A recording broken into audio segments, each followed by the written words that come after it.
Here's part 2 of 50 minutes of Michael Jordan.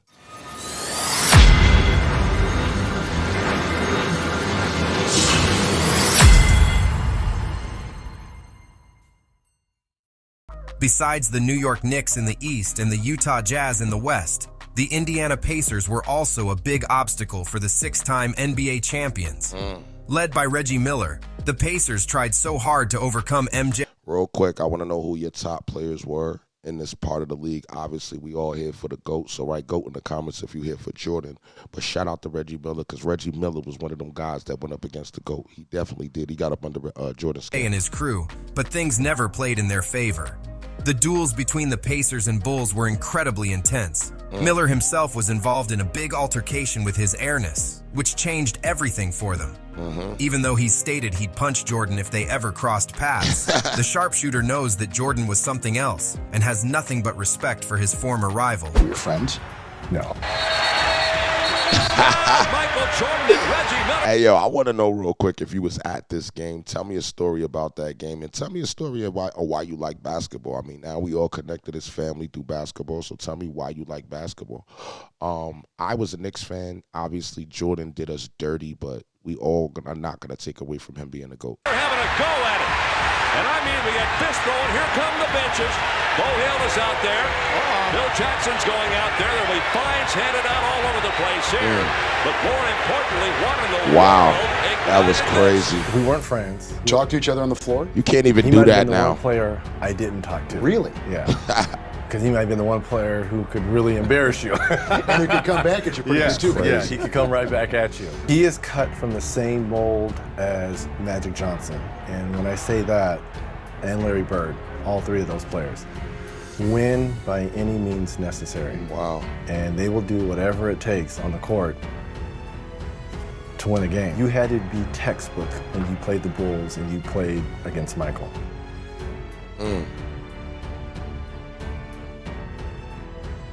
Yo, that's what I love about the Drafted game. by the Portland Trail They Blazers should as be allowed to touch each other a little bit and not get kicked out the game, man. You touch anybody now, you out the here. 14th overall pick in the 1983 draft. Clyde Drexler looked like a decent pick, but his massive jump in numbers in his second season set his path to greatness. A 6'7" shooting guard, Drexler established himself as one of the best in his position. Shout out to Drexler. Drexler was that guy too, man. But with a player like Michael Jordan playing in the same position, it is safe to say the competition was tough for Drexler. Given how similar both the players were, their battle was a must-watch for everyone, and the 1992 NBA Finals certainly set the stage for the rivalry. With the Blazers taking on the defending champions Chicago Bulls, the series was set to settle the debate once and for all. With Drexler having one of his best years statistically, the 10-time All-Star looked like a real threat. Many started comparing MJ with Clyde the Glide, but his airness was surely having none of it. The Chicago Bulls, the Portland Trail Blazers, the two best teams in the NBA, go head-to-head. All eyes will be focused on the matchup of Drexler and Jordan. Clyde the Glide says we're the two best in the game. Both had outstanding seasons that statistically mirrored each other. Me being compared to him, I took offense to that. The night before game one, he said, you know what's going to happen tomorrow. I'm going to give it to this dude. And the matchup at the start, Michael Jordan facing Clyde Drexler. Money. So he hit that first three. And then here come the second one. The third one.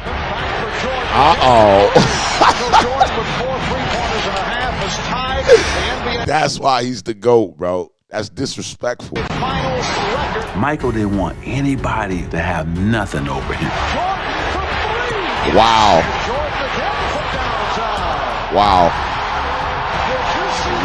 And he was like, I'm killing this dude.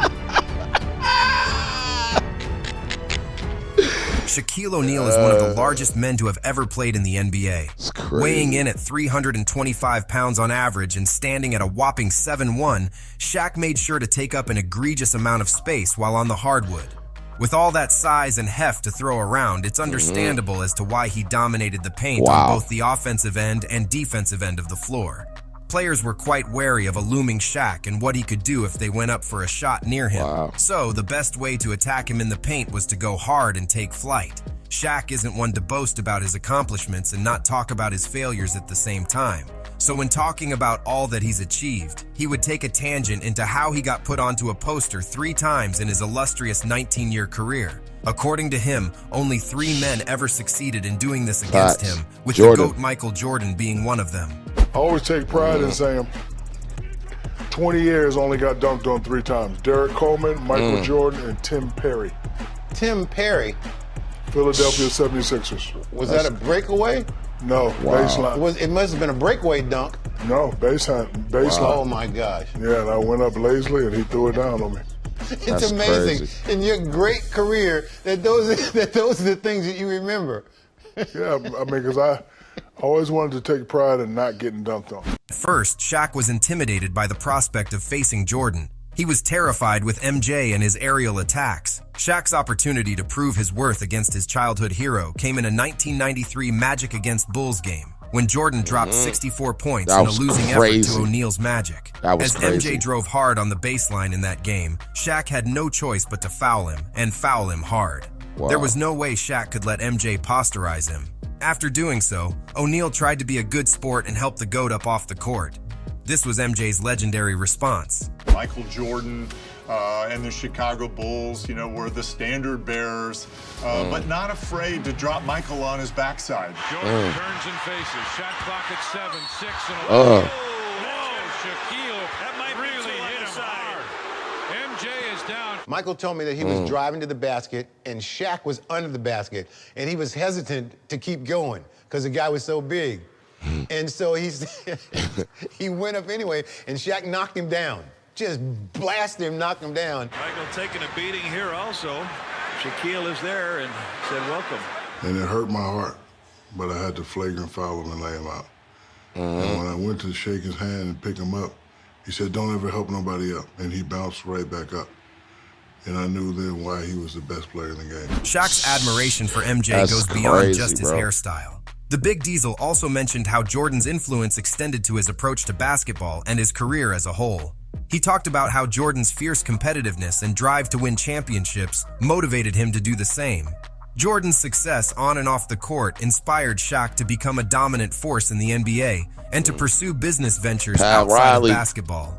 In a 2023 interview to Ahmad Rashad, Shaq explained what he stole from NBA legends, including Michael Jordan. A marketing professor said big guys don't sell. So then I had to go back and say, okay, the guys that are on TV, what makes them so special? First is winning. Always got to win. And then Magic has a nice smile. I'm going to take that. Michael Jordan, he wins, he's dominant. People fear him, they love him. I'm going to take some of that. And Dr. J was so smooth and so classy, especially off the court. He's one of the most elegant people that I've met in my life. So I wanted to take those 3 and add it to my, personality. And I always said to myself, if I ever get the chance to be on TV, I'm gonna add those 3 things right there and then do what I. Hey, yo, shout out to Shaq for saying that, man. That's 3 players that have done so much, for just our lives, for the sport. You understand what I'm saying? So it's like he was able to. That was deep what he just said. Right deep in the comments if you connected to that. I do it. Hopefully I could, and it's been working for me. I've been on TV since 1992. MJ was such an otherworldly skilled player that conventional defenses never fazed him. So when the Detroit Pistons faced the Bulls in the late 1980s, they adopted a set of defensive rules to stop Jordan. These Jordan rules called for intense physical defense on Jordan, double and triple teaming him at times and forcing him into uncomfortable positions that forced him to give up the ball. The strategy was successful, as the Pistons were able to beat the Bulls and became champions in 1989 and 1990. Jordan got physically beaten up by Dennis Rodman and the rest of the bad boys. However, he never stopped being aggressive against them and didn't allow them to block him from becoming the greatest player in NBA history. MJ adopted an intense workout regime to become stronger, and it worked. After years of failure and humiliation, MJ and the Bulls finally managed to defeat the Pistons in the 1991 Eastern Conference Finals. Detroit had Jordan rules just for Michael. We had to do everything from a physicality standpoint. Yo, I got the game on here on my channel. Make sure y'all watch it when Jordan and the Bad Boy Pistons met. That was crazy. To stop him. I don't know how he came out of Isaiah don't like Jordan. In the air, we had no shot. You have to stop him before he takes flight because, he's not human. Michael Jordan foul. Jordan. here again, the implementation of the Jordan rule. Chuck Daly said, this is a Jordan rule. Every time you go to the fucking basket, put him on the ground. As soon as he steps in the paint, hit him. When he comes to the basket, he ain't gonna dunk. We're gonna hit you, and you're gonna be on the ground. Wow. We tried to physically hurt Michael. Jordan had no place to go. Robert. How bad do you want it? That's crazy. Are you willing to be injured to score a basket? And the Pistons want to make Jordan pay whenever he gets in the paint. I can compare Michael Jordan to nobody because for him to survive that and still maintain that greatness, it's very unparalleled. Michael Jordan, Scottie Pippen, and Dennis Rodman during their playing days That's were crazy, undoubtedly bro. three of the most competitive players in the league. As a result, I always say this. Do y'all feel like Jordan would have got what he got without the Pippen? Because I feel like he would have never got the ring without Pippen. I always say that. Do you agree or disagree? they always found new ways to compete with each other while simultaneously improving their chances of winning NBA titles. The trio helped the Chicago Bulls win 3 NBA championships after MJ returned from his first retirement. Winning 3 in a row is not an easy task by any means, but it is possible if the stars of the team have great chemistry with each other. There are many ways for players to build that chemistry among themselves, and the Bulls trio used to make a unique bet with each other every day before practice. Michael and Scottie accepted me for who I am and said, you know what, he does what he does, but he cares a lot. Me and Michael Jordan and Scottie Pippen, we had a bet every day that who has the lowest body fat. Every day, you know, we're all the same size, right? We're 6'8", 6'9". Yeah. And every day we go and get our body weight, our body fat checked. Michael would be like, this is a true story. Michael would be like 3.2, Scottie would be like 3.3, I'd be like 3.4. But every day we switch. And people say, how you guys stay so lean and so cut up? Because we had that regimen. Yeah. Mindset, as you know, that routine. Because every day we want to be competitiveness to go out there and to show people that That's when we be deep. 215, 220, or 210, well, we are very strong and very lean and very agile. And we get along so well because we want to win. We want to win a championship. And we fought each other every day in practice, pretty much. We elbowed each other. Michael would punch people. I'll punch somebody, stuff like that. But every day, it was competitiveness. Dennis was always there. He was always on point. Kareem Abdul-Jabbar held the record for being NBA's all-time scoring leader for almost 40 years. Many thought that the record would stay intact for years to come, but LeBron James finally got past Kareem and became the NBA's all-time scoring leader.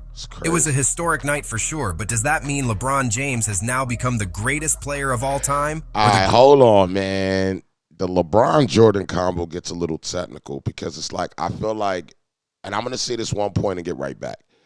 Jordan inspired LeBron. LeBron did not inspire Jordan. So all y'all LeBron fans just realize that LeBron got inspired by Jordan. Greatest scorer of all time? The LeBron fanatics would say yes, but the truth is, the all-time leader in points is also a longevity achievement. To be honest, Michael Jordan has several records to his name, and most of them point toward him being one of the greatest scorers of all time. Though by MJ being the NBA's all-time scoring leader wasn't one of his career goals, he didn't really care about stats. He was after the rings and the W's. What impact does your statistical place in the NBA have on you? Well, that never drove me.